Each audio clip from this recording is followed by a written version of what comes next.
sama-sama. A'udzu billahi minasyaitonir rajim. Bismillahirrahmanirrahim. Alhamdulillahirabbil alamin. Arrahmanir rahim. Maliki yaumiddin. Iyyaka na'budu wa iyyaka nasta'in. Ihdinas siratal mustaqim. Siratal ladzina an'amta 'alaihim ghairil maghdubi 'alaihim waladdallin. Ya Allah, teman-teman sudah tiba ya hari yang kita nanti-nanti gitu, belajar adab, di mana kita pas waktu hari Sabtu sudah beri pengantar oleh Ustadz Tarkis mengenai adab menuntut ilmu. Nah, sore hari ini sudah disiapkan ya alat tulisnya, artinya, dan saya harap ini ya, walaupun ini pada off cam, udah rapi-rapi semua ya. Mungkin kalau ada yang merasa masih kurang rapi, bisa bisa mempersiapkan diri gitu. Karena nanti kalau nggak rapi nanti kena ini ya.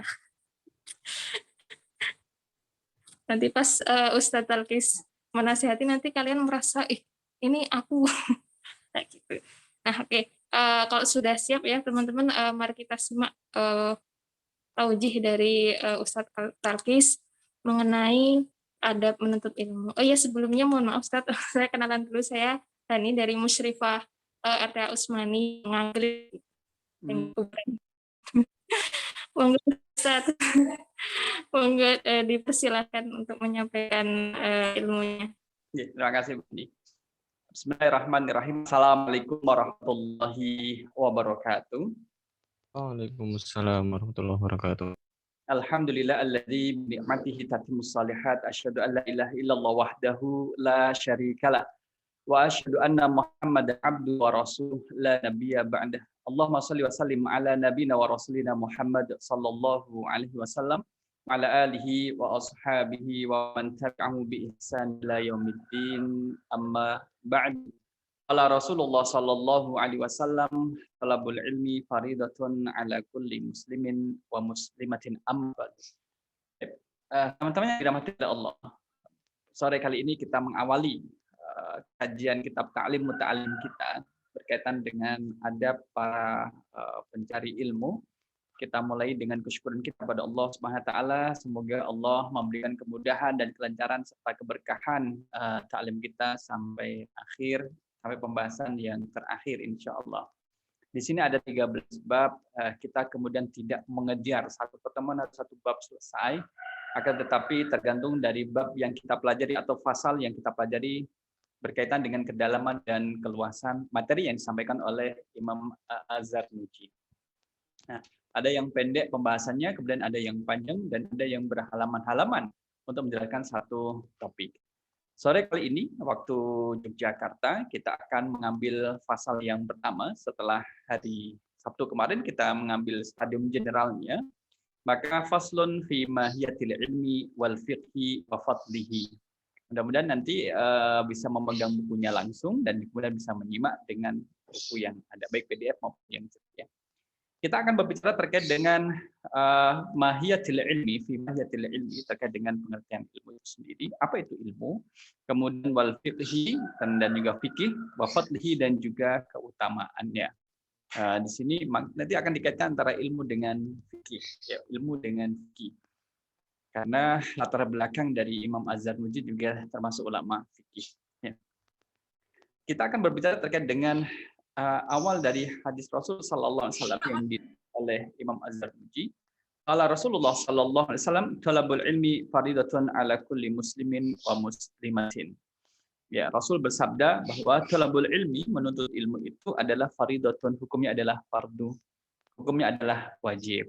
Ya, ala kulli muslimin wa muslimatin, bagi setiap muslim maupun muslimah.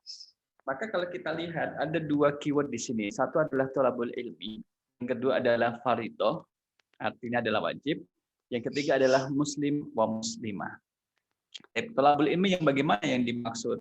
Yang dimaksud dengan talabul ilmi adalah usaha untuk mencari ilmu, sesuatu yang akan menjadikan seseorang ini menjadi lebih baik dari sebelumnya. Karena ilmu, ya, kalau disebutkan ilmu, maka di belakangnya ada amal. Ilmu itu akan selalu diikuti dengan amal. Sebagaimana ilmu itu akan dibuktikan dengan ibadah. Ibadah adalah pengamalan dan bentuk ilmu. Mohon maaf, kipas anginnya dimatiin sama Bunda jadi panas. Bentar ya.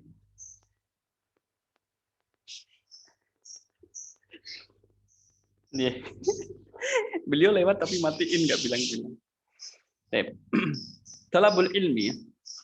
Batasan dari thalabul ilmi di sini adalah adanya kesengajaan, adanya niat untuk mendapatkan suatu ilmu. Boleh jadi begini, jamaah rahimakumullah. Apakah ada suara burung? Iya. Iya, Mbak Hadi. Di sana terdengar suara burung? Nah, Oh, Masya Allah. Burung kami di depan ada 2, di belakang ada 2, jadi saut-sautan. Kita berada di tengah-tengah sekarang ini. Mungkin teman-teman bisa speakernya dimatikan dulu ya teman-teman. Itu dari suara kami, dari burung kami. Mohon maaf. Tak kira dari yang lain Ustaz. Dari kami.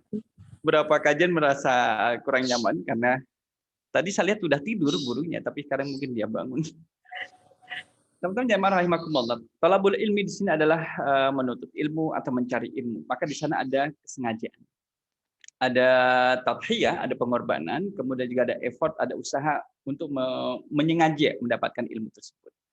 Tadi saya mau menyampaikan bahwa orang kemudian cuma duduk, kemudian dia dapat suara, dapat, kalau kita mendengarkan, kalau kita lihat seseorang duduk misalkan di parkiran, cuma duduk saja, kan parkirnya parkiran masjid. Kemudian di masjid ada kajian, dia cuma diparkir aja, duduklah, cuma duduk saja. Tidak ada niat untuk mendengarkan apa yang disampaikan oleh Ustadz di dalam masjid. Tidak ada niat untuk ngangsu kawruh atau ingin belajar dari apa yang dia dengar dari Ustadz yang ada di dalam masjid, sedangkan dia ada di luar. Kalau tidak ada niat untuk mendapatkan maklumat atau belajar, maka tidak terhitung sebagai thalabul ilmi. Tapi dia hanya sekedar mendengar. Kalau di dalam pembelajaran bahasa Arab ada namanya sima, ada namanya istima. Kalau sima adalah mendengar, kita mendengar suara burung, itu namanya sima. Tapi kalau istima adalah mendengar dengan seksama. Dengan seksama itu ada usaha untuk memahami apa yang didengar. Kita dengar suara burung, cuma sekedar dengar karena kita tidak paham. Tapi kalau kita menyimak pengajian, berarti kita mendengarkan dan berusaha untuk bisa memahaminya. Nah, thalabul ilmi ini kategorinya adalah ada usaha dari kita untuk mendapatkan tambahan ilmu yang kemudian menjadikan kita lebih tahu sebenarnya tentang apa yang kita pelajari itu. Jadi thalabul ilmi ini adalah ada kesengajaan. Teman-teman yang dirahmati oleh Allah, sama seperti kemudian dalam kajian Zoom-nya seperti ini. Ketika misalkan sekedar hanya menyalakan, kemudian terus tinggal aktivitas, maka akan berbeda pahalanya dengan mereka yang kemudian duduk dan kemudian mencatat di balik layar, kemudian menyimak, akan berbeda. Maka keberkahannya nanti akan berbeda. Efeknya adalah keberkahan, karena ada keberkahan bagi setiap orang yang mencari ilmu. Ya, orang yang mencari ilmu mendapat keberkahan lebih daripada orang yang mendengar ilmu itu disampaikan. Sekedar mendengar, dia lewat saja mendengar. Nah, inilah yang dimaksud dengan thalabul ilmi. Fardhu hukumnya adalah fardu, adalah wajib. Wajib di sini kemudian ada 2. Ada fardu ain, kemudian ada fardu kifayah. Fardu ain adalah setiap orang itu dihukumi wajib untuk mencari ilmu. Wajib mencari ilmu. Kalau fardu kifayah adalah bisa diwakilkan. Kalau sudah ada 1-2 orang yang mencari ilmu, belajar, maka hukum kewajiban itu gugur pada yang lainnya. Ini fardhu wajib. Nah, sedangkan muslim muslimah ini adalah mengikat orang yang kemudian telah mengucapkan syahadat asyhadu alla ilaha illallah wa asyhadu anna muhammadar rasulullah, dan kata-kata muslim ini kemudian dia bersih daripada kesyirikan dan juga dari kekufuran. Oleh karena itu, muncul di sini pengembangan dari Imam Az-Zarnuji bahwa setiap muslim dan muslimah itu wajib belajar. Wajib menuntut ilmu. Yang dulu dalam stadium jendela saya sampaikan ilmu apakah yang wajib dipelajari. Ya.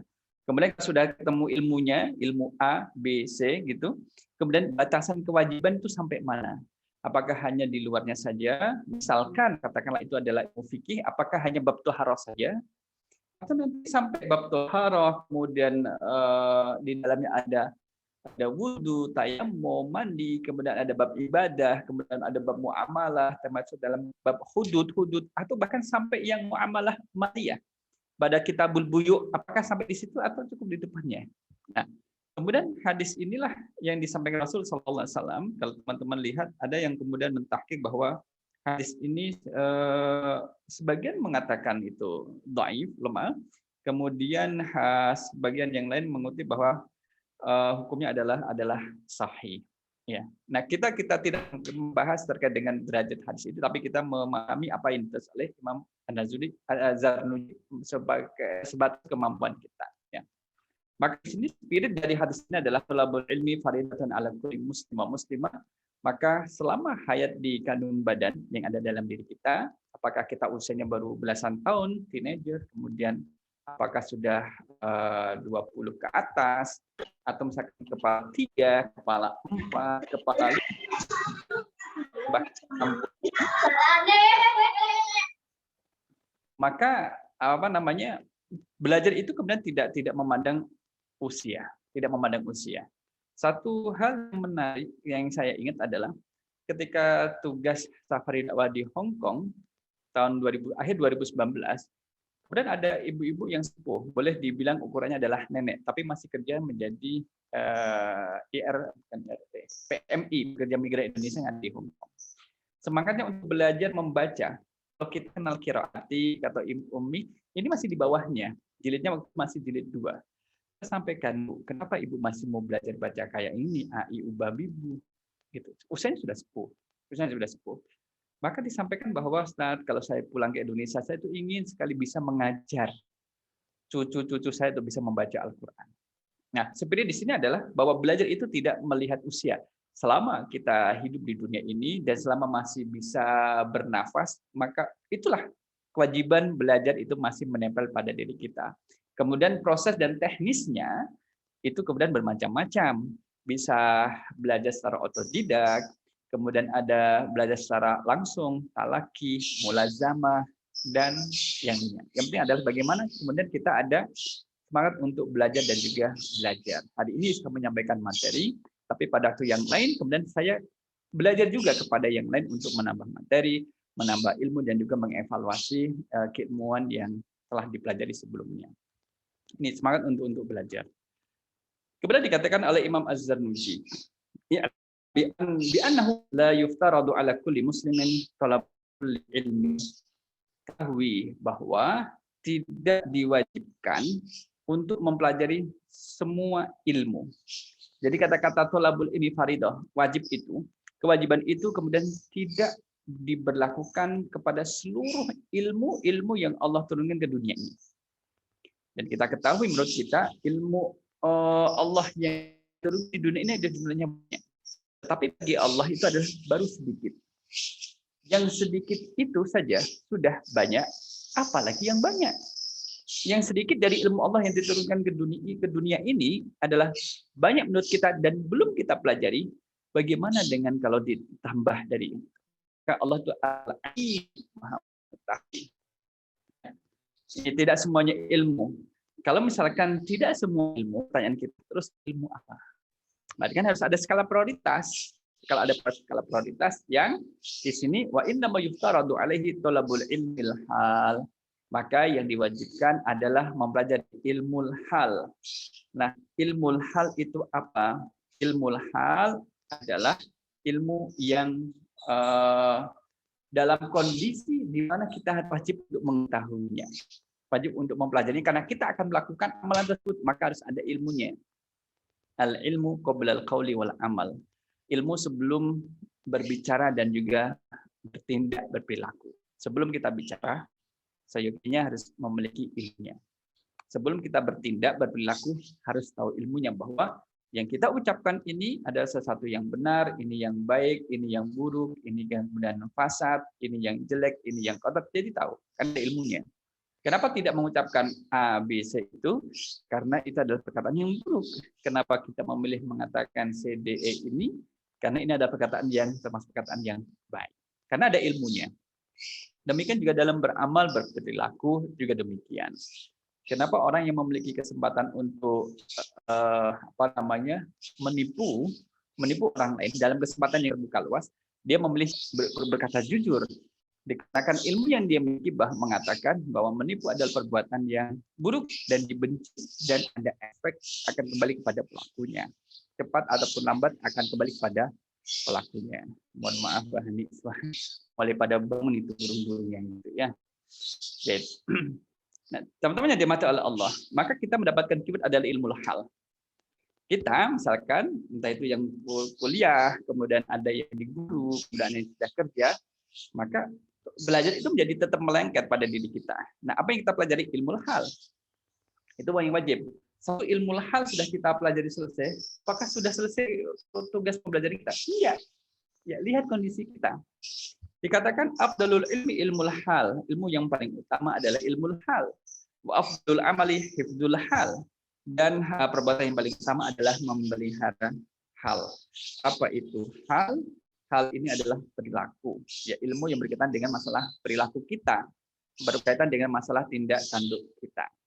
Kemudian Imam Az-Zarnuji mengungkapkan satu permisalan untuk menjelaskan tentang ilmu hal ini, ilmu hal, sehingga nanti kita memahami bahwa oh ternyata ilmu ini ya yang harus saya pelajari. Iya, boleh. Jadi yang harus saya pelajari dengan yang teman-teman pelajari sekarang ini menjadi berbeda. Boleh jadi satu teman dengan teman yang lain memiliki kesamaan ilmu yang harus dipelajari.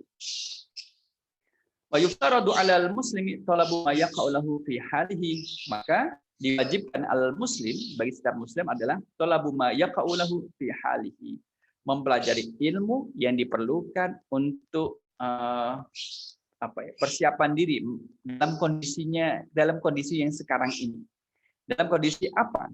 Kita sedang melaksanakan apa, maka ilmu itulah yang harus dimiliki. Fi ayyi halin kana, dalam kondisi sekarang ini. Artinya di sini kembali, fa innahu labudda lahu minas shalah. Ketika seseorang itu muslim, yang orang masuk mu'allaf ya, masuk Islam. Masuk mu'allaf bagi kita teman-teman kalau misalkan sujud, kita bisa ya sujud kemudian duduk dan dalam sujud kita. Saya pernah melihat ya bagian kecil ya, ketika ada mu'alaf kemudian untuk sujud, posisi seperti sujud, duduk dan ada sujud itu dia kesulitan untuk menekuk lututnya, ditekuk itu lututnya. Karena dalam aktivitas kesehariannya, dia kan sebelumnya non-muslim, kemudian masuk Islam. Dalam aktivitas keseharian itu tidak ada aktivitas yang kemudian sering-sering menekuk lututnya. Tidak ada aktivitas itu, sehingga dia ketika menekuk lutut, ini dalam kondisi yang lama, sedikit lama itu menjadi sakit.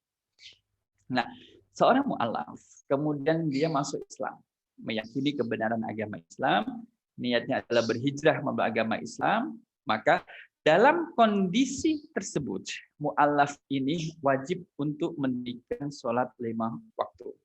Sedangkan sholat itu yang hukumnya fardu ain, maka tidak bisa dilaksanakan kecuali tanpa ilmunya. Oleh karena itu, mencari ilmu yang berkaitan dengan sholat itu menjadi wajib bagi mu'alaf tadi, maka menjadi wajib.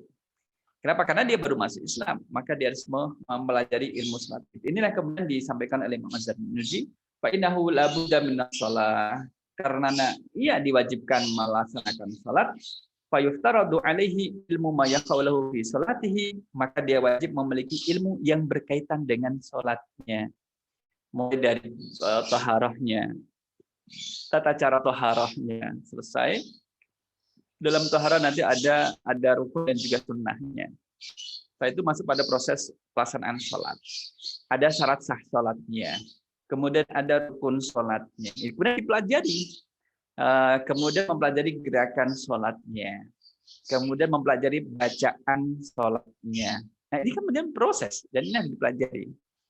Maka itulah contoh dari ilmu hal, karena dalam kondisi tersebut seseorang ini akan melaksanakan salat dan salatnya bisa menjadi salat yang makbulah diterima oleh Allah kita ketika mengikuti apa yang ditetapkan oleh Rasul Sallallahu Alaihi Wasallam. Sallu kama ra'aitumuni usolli. Salat kalian sebagaimana kalian melihat aku, yaitu Rasul sedang salat.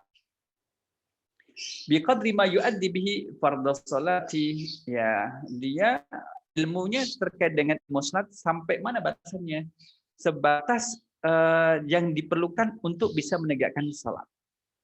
Misalkan kalau misalkan diperlukan adalah terkait dari takbiratul ihram sampai salam, ya itu kemudian yang harus dia pelajari, yang menjadi kewajiban standar minimal mempelajari satu ilmu berdasarkan dari standar minimal yang harus dia kerjakan. Wa yajibu alaihi biqadri ma yuaddi bihil wajib. Termasuk juga dia juga harus mempelajari ilmu-ilmu yang lain yang mendorong untuk pelaksanaan yang wajib, ilmu yang wajib dipelajari tadi. Misalkan gini, kembali kepada salat. Untuk bisa memahami bacaan salat, maka kan dia harus bisa belajar bahasa Arab. Karena salat akan diterima kalau pakai bahasa Arab. Imam Syafi'i berpendapat bahwa salat selain menggunakan bahasa Arab jadi batal dan tidak diterima. Agar bisa sah, maka harus bisa bahasa Arab. Bisa dari sisi pelafalannya. Untuk mendapatkan khusyukan dia memahami maknanya. Maka belajar bahasa Arab bagi orang yang demikian ini menjadi wajib juga. Dia wajib mempelajari ilmu tentang salat, yang ilmu itu di dalam pelafalannya doa-doa menggunakan bahasa Arab. Maka untuk mempelajari ilmu bahasa Arab yang bacaan salat itu tidak akan bisa dipelajari dengan bahasa Arab, maka mempelajari bahasa Arab itu menjadi wajib. Mala yatimul bihi wajib illa bihi fahuwa wajib. Sesuatu yang tidak wajib karenanya, maka mempelajari sesuatu itu menjadi wajib juga. Oleh karena itu kalau misalkan salat itu kan wajib. Seseorang kalau tidak bersuci tidak sah, maka wudu itu wajib bagi orang yang akan melaksanakan salat. Maka dia juga harus belajar wudu gitu. Tidak hanya belajar salat tapi belajar wudu juga. Maka ilmu wudu ini menjadi ilmu yang disampaikan oleh di sini. Wa yakunu wa ma yutawassalu ila iqamatil wajib yakunu wajiban. Karena ada sarana fardu, maka fardu itu yang wajib itu hukumnya juga wajib. Dan sarana untuk mendirikan melaksanakan wajib menjadi wajib juga. Ini contoh bagi orang yang ingin melaksanakan sholat. Contoh yang lain, menjelaskan tentang ilmu hal oleh Imam Az-Zarnuji. Apa contohnya? Wa kadza fi shaumi. Demikian juga dalam kondisi berpuasa. Wa zakati, dan zakat. In kana lahu malun, kalau dia memiliki harta. Zakat kalau memiliki harta mencapai nisab dan ada haul. Sudah haul 1 tahun kepemilikan sempurna. Wal haji in wajib alaihi, dan juga haji kalau sudah wajib. Puasa, teman-teman yang dirahmati oleh Allah, ini kan menjadi wajib ketika sudah datang bulan Ramadan atau sebelum datang bulan Ramadan. Oleh karena itulah kalau kita kenal dengan istilah Tarhib Ramadan, pengajian Tarhib Ramadan, itu untuk memberikan merefresh lagi pemahaman kaum muslimin terkait dengan fikih siam, fikih Ramadan, ibadah-ibadah yang memang khusus adanya di bulan Ramadan dan tidak ditemukan di luar bulan Ramadan. Bagaimana tata cara untuk beribadah di bulan Ramadan? Maka ilmunya itu menjadi wajib untuk dipelajari karena beribadah di bulan Ramadan menjadi wajib. Siam, puasa juga demikian. Puasa itu kalau dilihat hadis Rasul sallallahu alaihi wasallam, kam min shaimin laisa lahu illal ju' wal atas. Jadi berapa banyak orang yang berpuasa tidak mendapatkan apa yang disediakan oleh Allah illal ju' wal atas, kecuali lapar dan dahaga. Dikarenakan tidak ada ilmunya. Orang ini berpuasa kemudian melakukan yang mereduksi, mengurangi keutamaan dari puasa yang dikerjakan. Misalkan kita tanya gini, puasa itu Mbak Hani, orang puasa kemudian dia mencuri itu batal tidak puasanya? Maka kita akan menjawab, ya tidak batal. Iya, memang tidak batal. Tidak ada yang membatalkan puasa mencuri, nggak ada. Orang puasa kemudian dia berbohong. Orang puasa kemudian berbohong. Apakah kebohongannya itu membatalkan puasanya? Tidak. Akan tetapi amalan-amalan tadi, perilaku-perilaku tadi, seperti mencuri, kemudian berbohong, menipu, memang dia tidak membatalkan puasa, tapi bisa mengurangi derajat atau kualitas pahala dari puasa yang dikerjakan. Kalau tidak tahu ilmunya, boleh jadi orang ini tidak makan, tidak minum, tapi melakukan hal-hal yang bisa mengurangi puasanya itu. Malah menjadi berbahaya. Oleh karena itu pentingnya satu ilmu yang ada pada diri seorang muslim. Maunya menyembah Allah, karena tidak ada ilmunya, asal-asalan, bukannya menyembah Allah, malah mengarah kepada kesyirikan. Gitu. Mengarah kepada kesyirikan. Ini menjadi berbahaya. Maka pentingnya ilmu sebelum bertindak dan juga berperilaku, termasuk juga beribadah. Demikian juga zakat. Az-zakat in kana lahu malun. Bagi kita, seorang muslim, teman-teman yang muda-mudi, yang memiliki penghasilan, ada uang simpanan, harta yang disimpan, maka perlu dievaluasi. Sudah berapakah harta saya yang tersimpan ini? Kemudian, sudahkah saya mengeluarkan dalam bentuk ibadah sunnahnya seperti sedekah dan juga infak? Sudahkah mencapai nisab harta ini? Ternyata sudah mencapai nisab. Katakanlah 85 gram emas. Kemudian dilihat, sudah 1 tahun belum kepemilikan? Itu dikontrol. Jadi kita menghitung harta kita itu boleh ketika tujuannya adalah untuk mengetahui sudah mencapai nisab atau belum, sudah 1 tahun kepemilikan atau belum. Kalau yang disebutkan dalam surah Al-Humazah, a'udzubillahi minasyaitonirrajim, wailul likulli humazatil lumazah alladzi jama'a malahu wa'addada. Celakalah bagi setiap pengumpat dan pencela. Alladzi jama'a malahu wa'addadahu. Adalah orang yang mengumpulkan harta dan menghitung-hitungnya. Di sini dia itu menghitung-hitung hartanya, bukan untuk dikeluarkan zakat, infak, sedekah. Ya dihitung-hitung sebagai simbol kepelitan, kebakilan, kekikiran. Dia tidak mau berkurang hartanya. Jadi jangan sampai berkurang, kalau bisa nambah dari orangnya. Nah ini perlu ilmunya.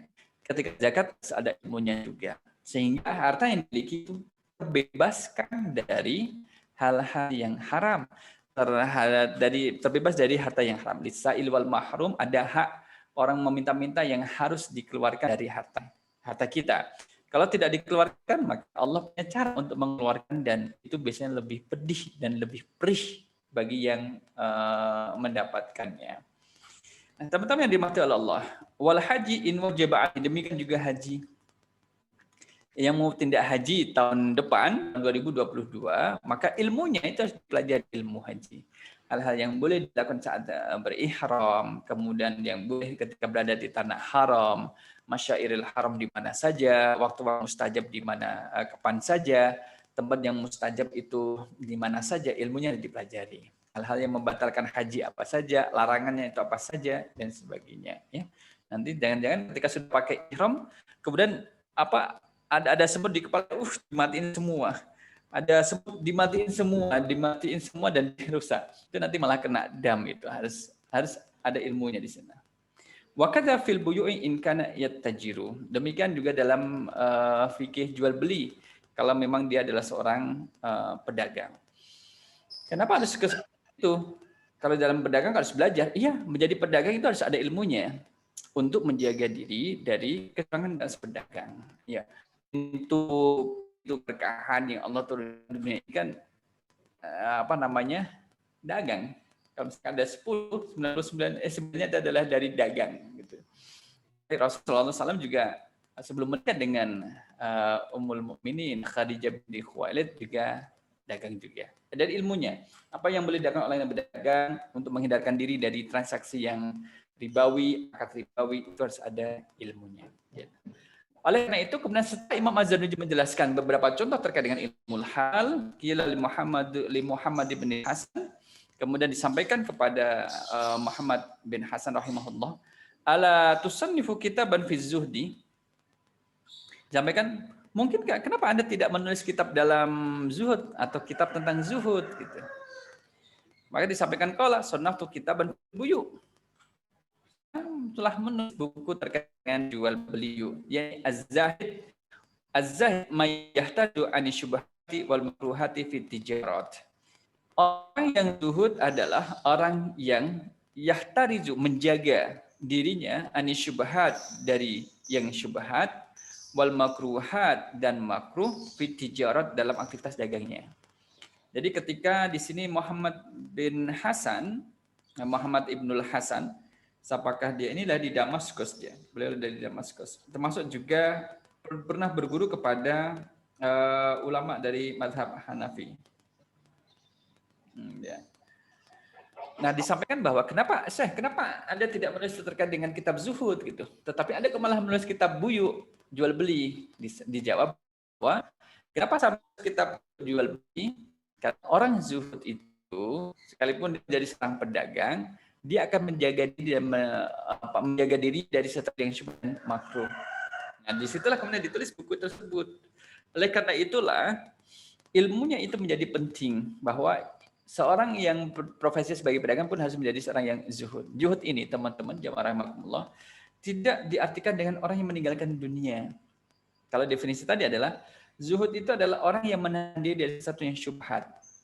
Innal halala bayyinun wa innal harama bayyinun wal umuru bainahuma mushtabihatun la ya'lamuhunna katsirun minan nas. Yang halal sudah jelas, ya, yang haram juga sudah jelas. Wal umuru bainahuma mushtabihatun. Antara halal dengan haram ini menjadi karena tidak diketahui hukumnya dengan pasti, maka hukumnya adalah syubhat. La ya'lamuhunna katsirun minan nas, tidak banyak orang yang mengetahuinya.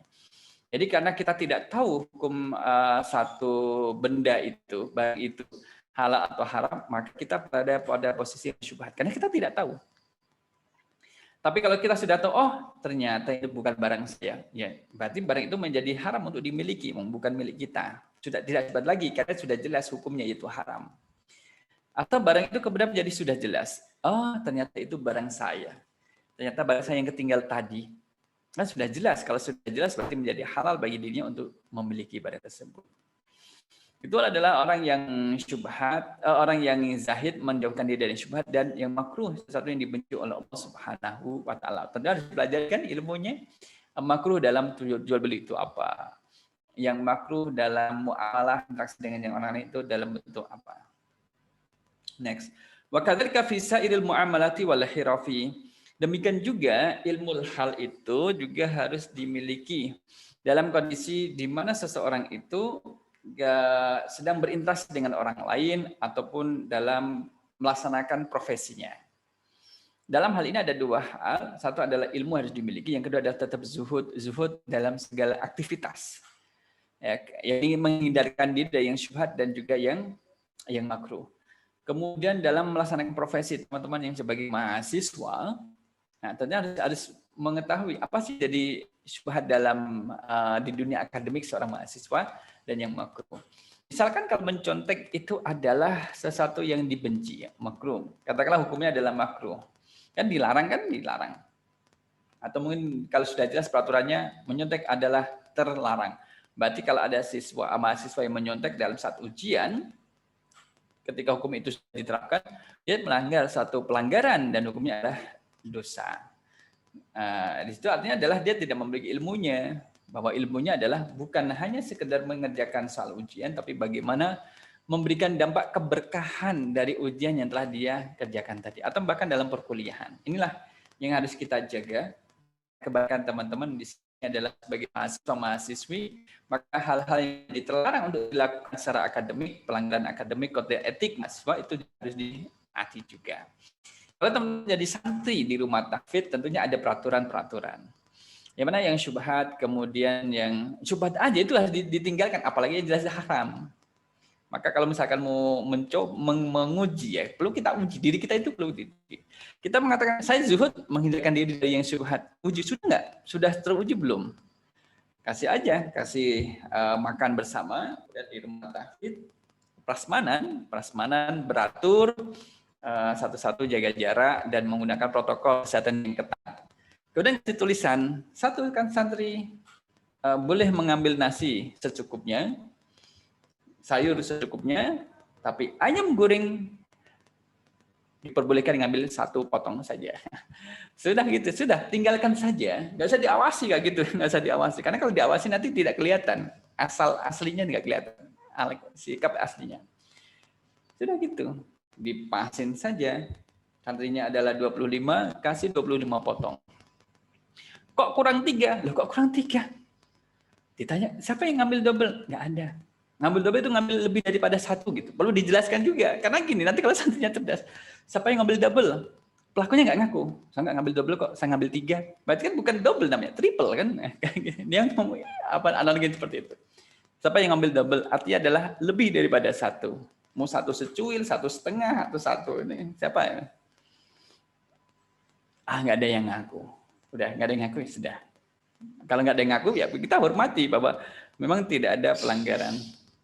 Tapi ternyata ketika di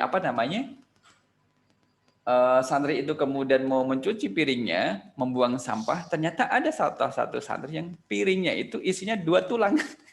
Karena semua ayamnya adalah paha, kan berarti ada 1 tulang, kan 1 tulang. Aduh kok 2 tulang gimana? Oh iya, tadi tulangnya beranak ya. Satu paha ada 2 tulang, nggak mungkin. Satu paha 2 tulang nggak mungkin. Nah, Anda ngambil satu atau lebih gitu.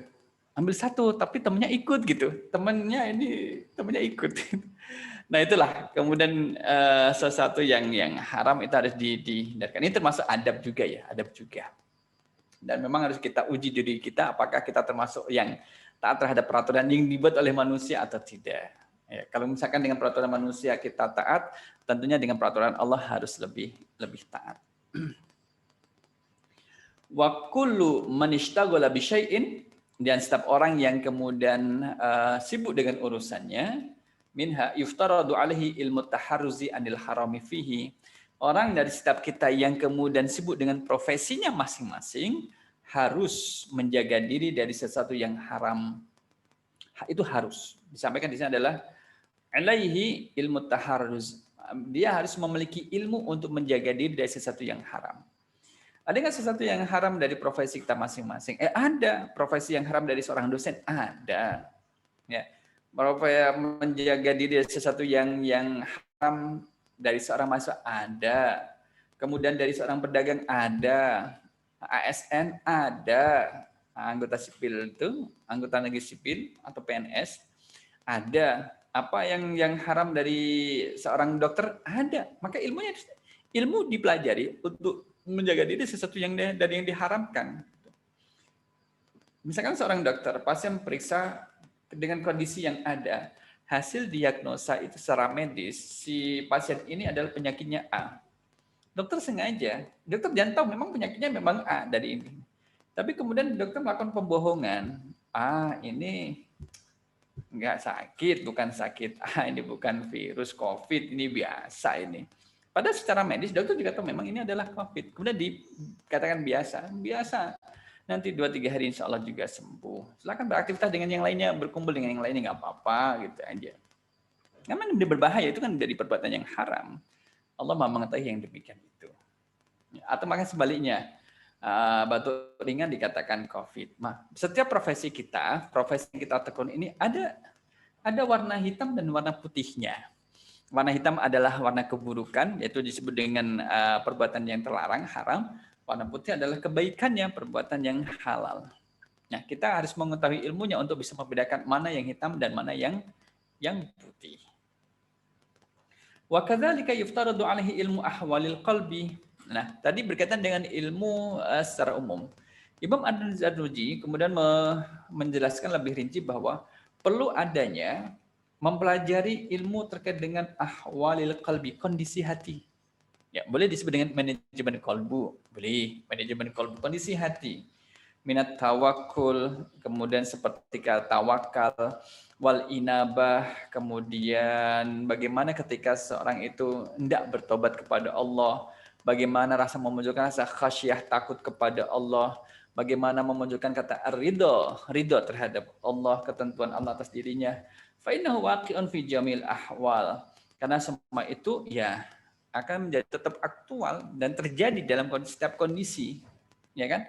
Kita masalah hati, jamaah rahimakumullah. Ketika kita misalkan berbicara terkait dengan hati itu, ada hati yang hidup, ada hati yang mati, ada hati yang sakit, ada hati yang sehat. Mengkategorisasikan hati dalam beberapa kategori tersebut, itu kan harus ada ilmunya. Wah, saya ingin hati saya menjadi hati yang sehat. Harus ada ilmunya.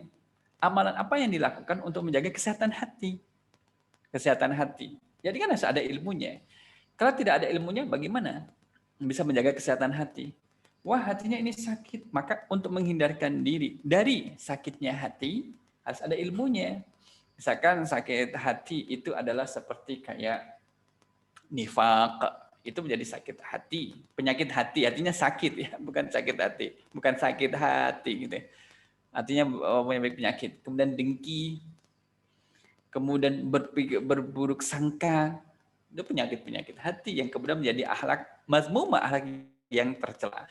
Maka ilmu untuk menjaga kondisi hati menjadi penting. Sehingga di sini ada ilmu ahwal, ada ilmu ahwalil qalbi, ada ilmu yang mengatur perilaku kita, kemudian ada ilmu yang secara spesifik mengatur masalah urusan hati. Kenapa hati? Hati ini menjadi lokomotif seluruh anggota tubuh. Dia menggerakkan. Ya, menggerakkan mata untuk melihat apa, menggerakkan akal untuk berpikiran apa, kemudian menggerakkan tangan untuk melakukan apa, dan kaki melangkah kemana, dan lain sebagainya. Ini masalah hati. Ala wa huwa fil jasadi mudghah, idza salahat salahal jasadu kullu, wa idza fasadat fasadal jasadu kullu, wa idza ala wa hiya al qalbu.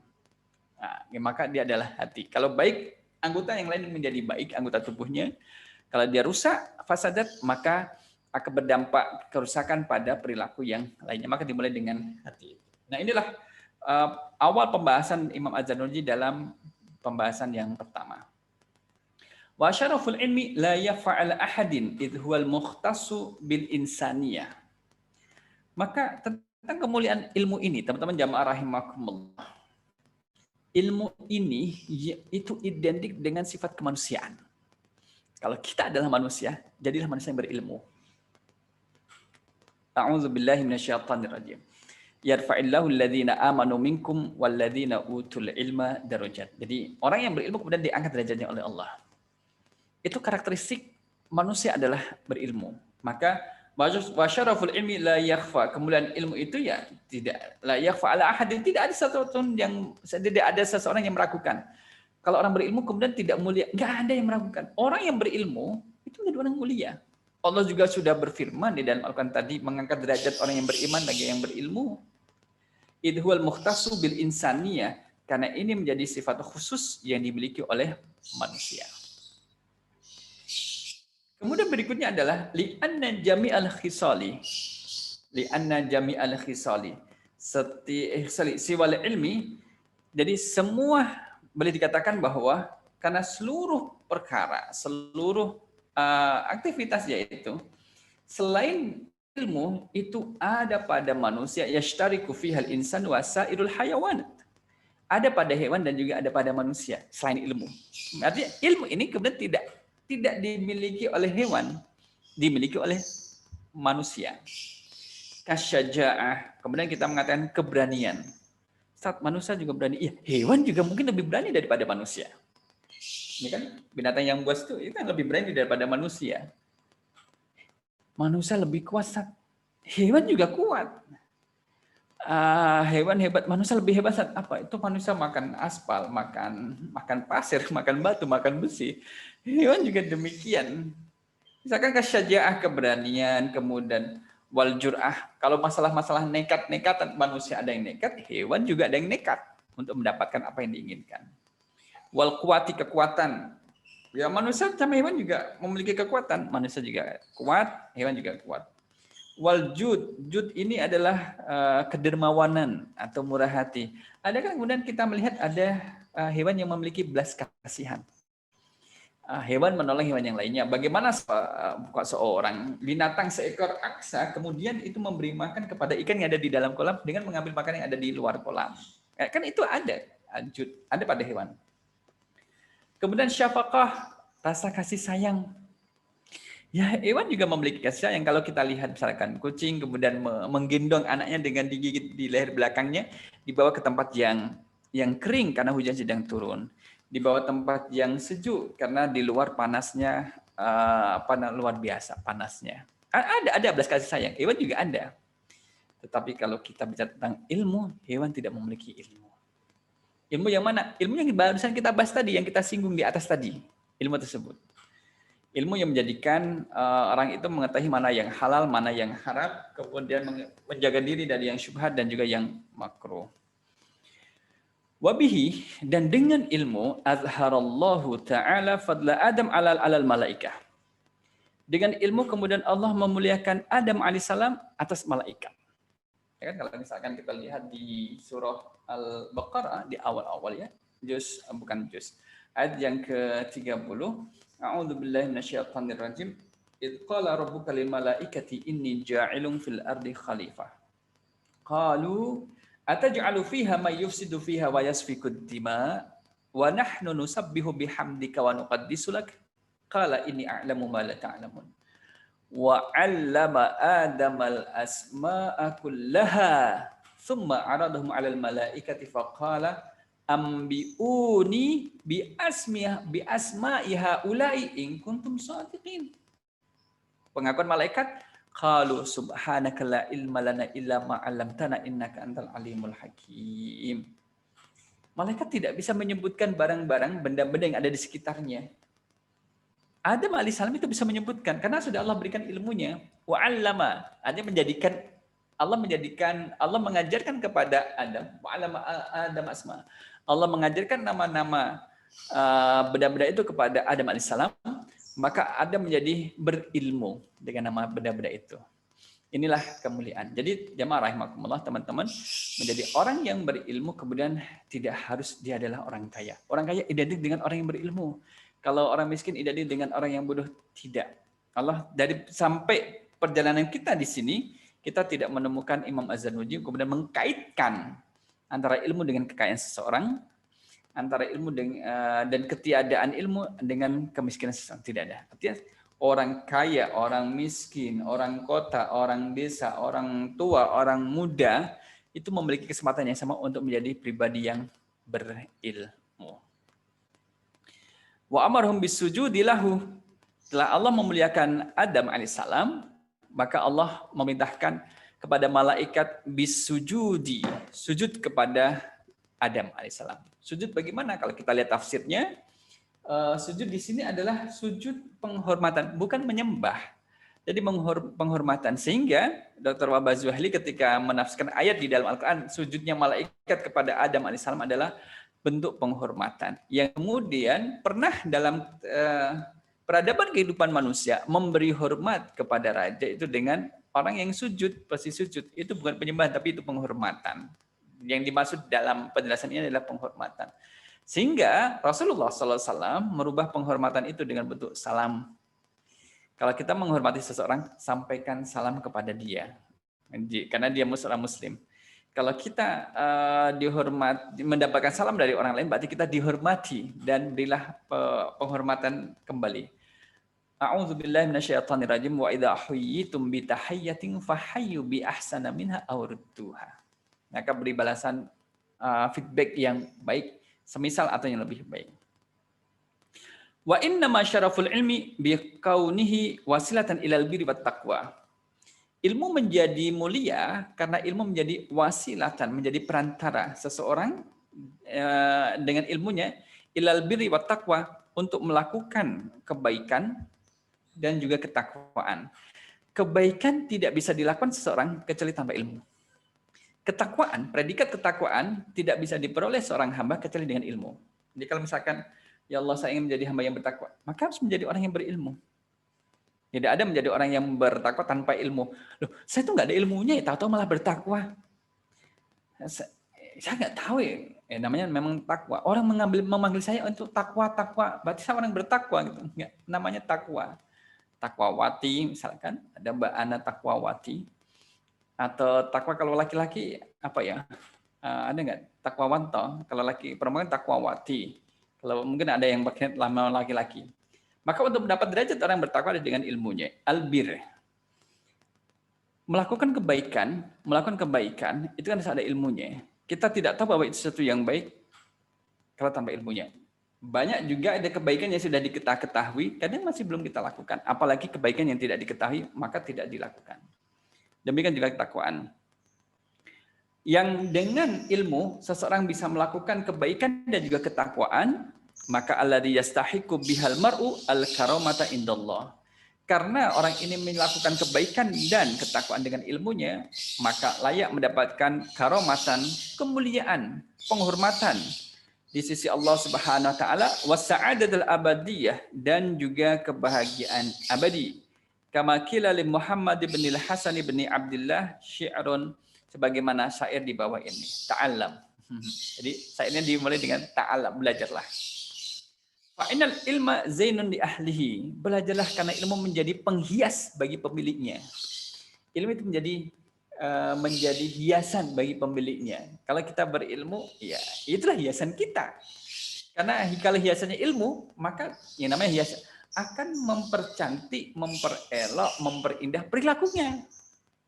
Kalau bicara menjadi indah, menjadi enak untuk didengar. Kemudian ketika berinteraksi, interaksi sosial di masyarakat itu juga menjadi asik karena dia memiliki ilmunya.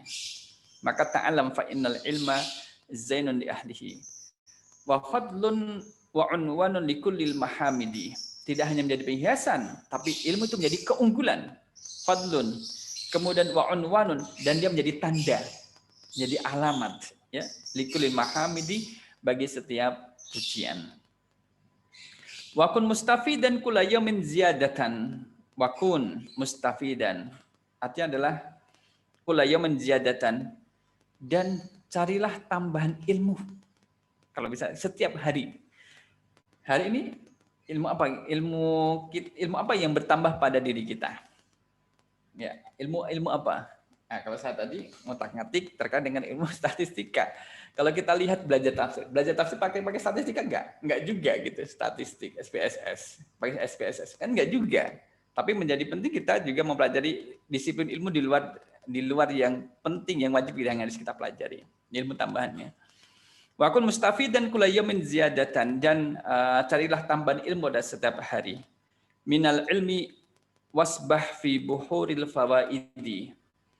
Wasbah, dan berenanglah fil buhuri fawaidi, ke samudra ilmu pengetahuan yang bermanfaat. Jadi namanya juga kalau misalkan kita menyeberangi samudra, semakin ke tengah ya semakin dalam. Semakin kita belajar, semakin tahu bahwa semakin banyak yang tidak kita ketahui atau belum kita ketahui. Tafaqqah fa innal fiqha afdalu qaidin. Tafaqqah. Ini belajarlah fikih. Karena background seseorang itu akan nampak dalam karyanya. Di sini adalah background Imam Az-Zarnuji, fikih Hanafi, maka muncul tafaqqah. Belajarlah fikih. Fa innal fiqha afdalu qaidin. Karena fikih adalah sebaik-baik qaid, pemimpin. Sebaik-baik pemimpin, panglima, pemimpin. Kemudian ilal birri wa taqwa wa'dalu qasidi, menjadi karena fikih itu sebaik-baik pemimpin menuju pada kebaikan, ketakwaan, wa'dalu qasidi, dan juga dialah tujuan yang seadil-adilnya. Dialah yang adilnya adil gitu loh. Adilnya adil. Ini fikih. Maka dari di sini, dari pertengahan saya yang dikutip di sini, kita mengetahui bahwa nanti menjadi ilmu yang menjadi wajib dipelajari adalah ilmu fikih. Ketika ditanyakan kepada ulama fikih, maka menjawab, ketika ditanya apa sih ilmu yang wajib dipelajari oleh seorang muslim dan muslimah, adalah ilmu fikih. Kalau ditanyakan kepada ahli kalam, mutakalimun mengatakan ya ilmu kalam yang dipelajari. Kemudian kalau kita tanya kepada ahli tafsir dan juga hadis, mengatakan ilmu yang wajib dipelajari seorang muslim adalah tafsir Al-Quran dan juga hadis. Al-Quran adalah hadis. Nah, ini kita sampaikan di stadium jadilal kemarin. Nah, inilah. Wal ilmul hadi ila sunanil huda. Dialah ilmu yang menjadi petunjuk ke jalan hidayah. Wal hisnu yunji min jami' syadaidi. Dialah al-hisnu, itu benteng yang akan menyelamatkan min jami' syadaidi, dari segala bencana. Jadi kalau ingin selamat dari segala bencana, belajarlah ilmu fikih. Kita tidak menyalahkan apa yang ditulis Imam Az-Zarnuji. Karena beliau memang background-nya fikih, memiliki background fikih, maka mengajak pembacanya untuk belajar fikih. Untuk memperbaiki bagaimana ibadah dengan Allah dengan baik dan benar. Fa inna faqihan wahidan mutawarri'an, maka seorang faqih yang wira'i, wira'i itu mutawarri'an, itu asyaddu anis syaitani min alfi abidi, itu lebih berat bagi setan untuk menggodanya daripada 1000 orang yang ahli ibadah. Nah, ini bait terakhir ini menarik. Dan ini adalah satu kasidah yang nanti akan kita dapatkan dalam penjelasan berikutnya terkait dengan kitab Ta'lim Muta'allim. Nanti akan banyak saja. Saya baca secara dari awal sampai akhir untuk yang bait syairnya ya, karena bagus bahasanya. Ta'allam fa innal ilma zainun li ahlihi wa fadlun wa unwanun li kullil mahamidi wa kun mustafidan kulla yawmin ziyadatan minal ilmi wasbah fi buhuril fawaidi tafaqqa fa innal fiqha afdal qaidi ilal birri wat taqwa wa'dalu qasidi wal ilmul hadi ila sunanil huda wal hisnu yunji min jami'is syadaidi fa inna faqihan wahidan mutawarri'an asyaddu 'ala syaitani min alfi 'abidi. Seorang ahli orang yang berilmu ya, seorang alim, orang berilmu.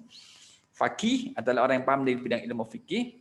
Satu orang yang berilmu itu susah disimpangkan, digoda oleh setan. Jadi setan itu lebih mudah untuk menggoda 1000 orang yang ahli ibadah yang notabene tidak disertai dengan ilmu.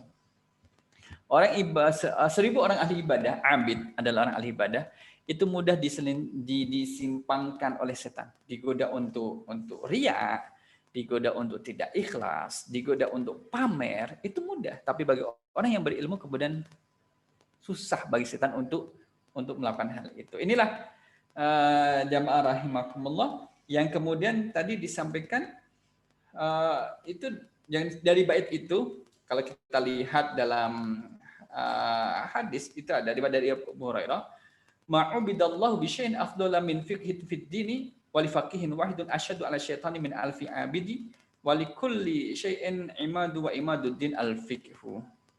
Maka di sini menjelaskan terkait dengan menggoda orang yang berilmu lebih susah daripada orang yang ahli ibadah, dan tiang dari tiangnya agama itu adalah fikih. Mudah-mudahan kita diberi kemudahan untuk belajar kitab Ta'lim Muta'alim, belajar terkait dengan akhlak. Belum kita masuk dalam perilaku akhlaknya, masih di mukaddimah, nanti ada perilaku akhlak mana yang boleh, mana yang tidak boleh.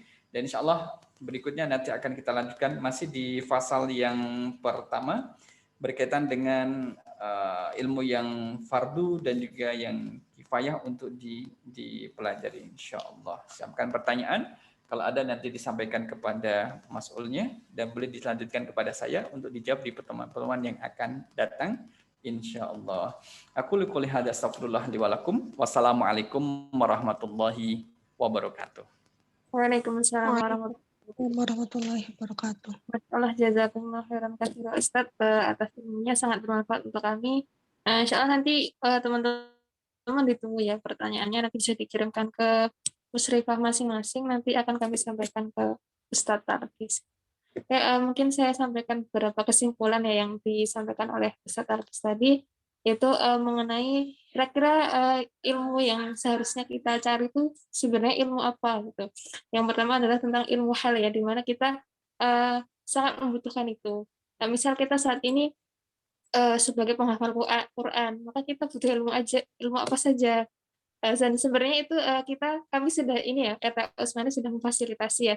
Kita adakan kelas tahsin, kelas bahasa Arab, lalu kelas adab juga, bagaimana agar ketika kita itu menghafalkan Quran bisa lancar gitu, karena memang kita sudah memenuhi adab-adab dalam berilmu gitu. Lalu juga ada ilmu tentang fikih gitu, di mana ilmu fikih itu akan menyelamatkan kita dari segala bencana. Dan ilmu fikih itu seperti ya tentang fikih sholat, fikih taharah itu, karena itu wajib ya untuk umat Islam, jadi kita wajib untuk mempelajari itu. Mungkin itu saja ya untuk kesimpulan sore ini. Monggo Ustadz jika akan melanjutkan aktivitasnya. Jazakumullah. Assalamualaikum warahmatullahi wabarakatuh. Waalaikumsalam warahmatullahi wabarakatuh. Ustadz. Alhamdulillah. Sudah selesai kajian kita pada sore hari ini. Nah, harapannya teman-teman bisa share juga ya ilmu yang sudah dipelajari pada sore hari ini, dan karena kajian ini juga untuk umum, besok jika di-share pamfletnya dan broadcast-nya, nanti teman-teman bisa bantu di story-nya masing-masing agar ilmu yang disampaikan oleh Ustadz Tarkis juga terbagikan dengan luas ya, dan banyak orang yang mengambil manfaatnya juga. Ya, alhamdulillah untuk sore hari ini kita cukupkan untuk kajian adabnya. Kita lanjutkan lagi pekan depan ya, hari Rabu sore juga. Kita tutup dengan hamdalah, alhamdulillahirabbil alamin, kemudian istighfar 3 kali, astagfirullah, astagfirullah. Dan doa kafaratul majelis, subhanakallahumma bihamdika asyhadu an la ilaha illa anta astaghfiruka wa atubu ilaik. Saya sebagai MC mohon maaf jika ada banyak salah dan jika ada kata yang kurang berkenan. Saya akhiri. Wassalamualaikum warahmatullahi wabarakatuh. Waalaikumsalam warahmatullahi wabarakatuh. Waalaikumsalam. Waalaikumsalam warahmatullahi wabarakatuh. Syukran jazakumullah khairan katsir. Bubar, bubar.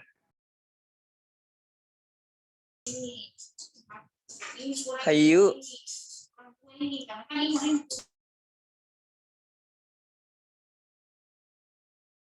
Woi, bubar, maghrib. Allahu akbar, Allahu akbar. Asyhadu an la ilaha illallah.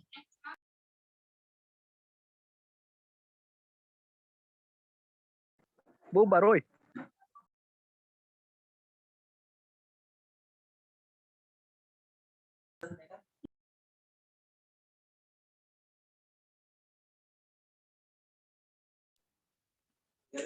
Anjas, Anjas. Ambil cangkulmu. Goblok.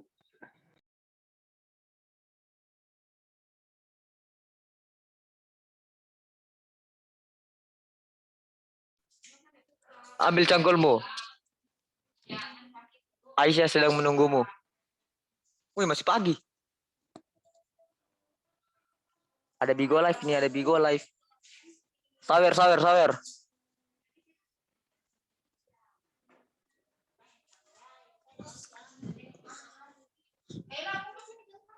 Mau ku sawer berapa, Bang? Ku sawer Al-Fatihah aja ya.